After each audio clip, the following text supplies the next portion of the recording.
प्यारे बच्चों, मैं जोगेंद्र कुमार ऑनलाइन गणित शिक्षण बाय जोगेंद्र चैनल में आप सभी का स्वागत करता हूं।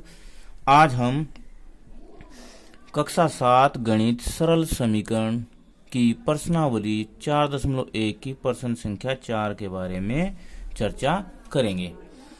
अब देखिए, निम्नलिखित कथनों के लिए समीकरण दीजिए। देखो, इससे पहले 4 पार्ट बन चुके हैं। यदि आपने वे नहीं देखे तो उन्हें भी जरूर देख लेना।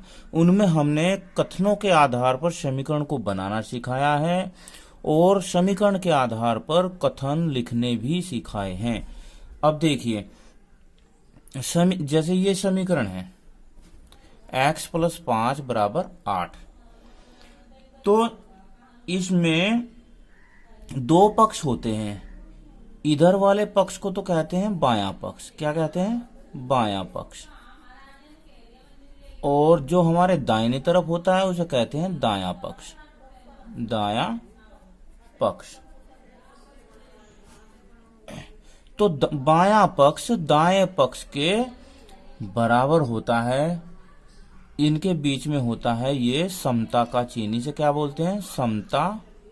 समता चिन्ह। यानी बाएं पक्ष की जो वैल्यू होगी, बाएं पक्ष में जो संख्या लिखी होगी, जो व्यंजक लिखा होगा, उसका मान दाएं पक्ष में जो संख्या व्यंजक होगी उसके बराबर होगा। ये समीकरण का सिद्धांत है। ठीक है। अब आइए इन कथनों के आधार पर समीकरण बनाते हैं। अब देखिए, संख्या x और 4 का योग 9 है। क्या है? x और 4 का योग 9 है। तो संख्या क्या दी है? x।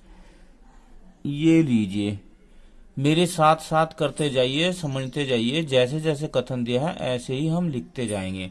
संख्या x और 4 का योग, योग का मतलब होता है प्लस, तो +4। तो x और 4 का योग कितना होता है? 9। तो इधर बराबर से इधर लिखेंगे 9, यानी कि x और 4 को जोड़ो तो कितना मिलता है? 9। ये समीकरण हो गई। इसके बाद सेकंड, y में से, अच्छा ये x और y क्या है? ये चर राशियां हैं।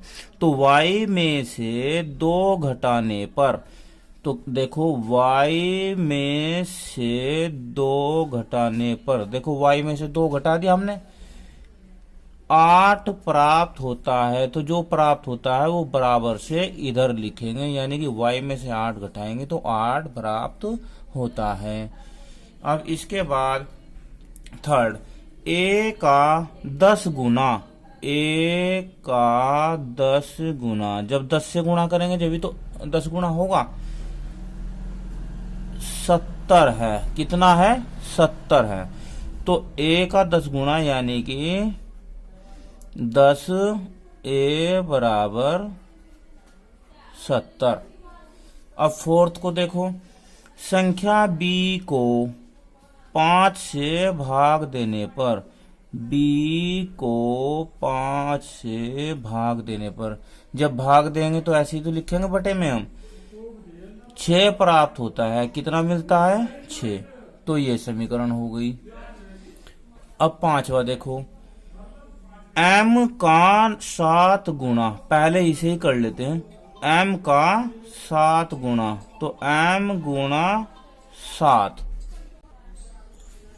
और 7 का योगफल।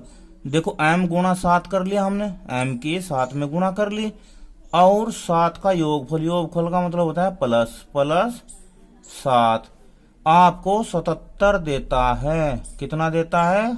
77। तो m की गुणा जब 7 में होगी तो 7m + 7 बराबर 77। ये समीकरण प्राप्त हो गई हमें। अब फिफ्थ के बाद सिक्स्थ को देखते हैं। t का 3/4। अब 3/4 कितना होता है? 3/4 को 3/4 बोलते हैं। ठीक है।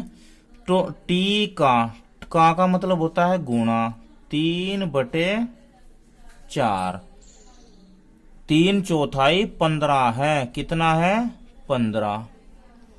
चलो अब देखो, तो 3t यानी कि 3t/4 बराबर 15। ये समीकरण हो जाएगी इसकी। अब ये देखो, एक संख्या x की चौथाई ऋण 4 आपको 4 देता है। इसकी भाषा को समझिए आप। इसमें कहा x की चौथाई, तो x की का मतलब होता है गुणा, चौथाई होता है 1/4, ऋण का मतलब होता है माइनस का निशान। ठीक है, 4 कितना देता है 4। इसे अब सोल्व कर लेते हैं, तो ये हो जाएगा x/4 - 4 बराबर 4। ये समीकरण हमें प्राप्त हो गई। इसके बाद यदि आप y के 6 गुणे में, y के 6 गुणे में, तो y के का मतलब गुणा, 6 गुणे में 6 गुणा कर लिया हमने, में से 6 घटाए, में से 6 घटा दिया। जैसे जैसे ये बोलता जा रहा है ऐसे ऐसे हमें करना है, तो आपको 60 प्राप्त होता है, और जो प्राप्त होता है उसे हम बराबर से इधर लिखते हैं। ठीक है, अब जब 6 की गुणा होगी y में, तो 6y -6 बराबर 60। ये हमें समीकरण प्राप्त हो गई है। इसके बाद नेक्स्ट को देखते हैं। यदि आप z के 1/3 में 1/3 में 3 जोड़े तो आपको 30 प्राप्त होता है। यदि आप z के गुणा 1/3, देखो गुणा 1/3 में 3 जोड़े, जोड़ लो 3, प्राप्त क्या हो रहा है 30। ठीक है, अब जब 1 की गुणा में होगी तो z ही हो जाएगा, वो बटे 3 + 3 बराबर 30। तो देखो, इस प्रकार कथनों के आधार पर हम समीकरण बना सकते हैं। हमने बनाना सीख लिया है। वीडियो कैसी लगी मुझे कमेंट में जरूर बताना। अच्छी लगी तो लाइक करना, शेयर करना और चैनल को सब्सक्राइब करना। Thank you. Have a nice day.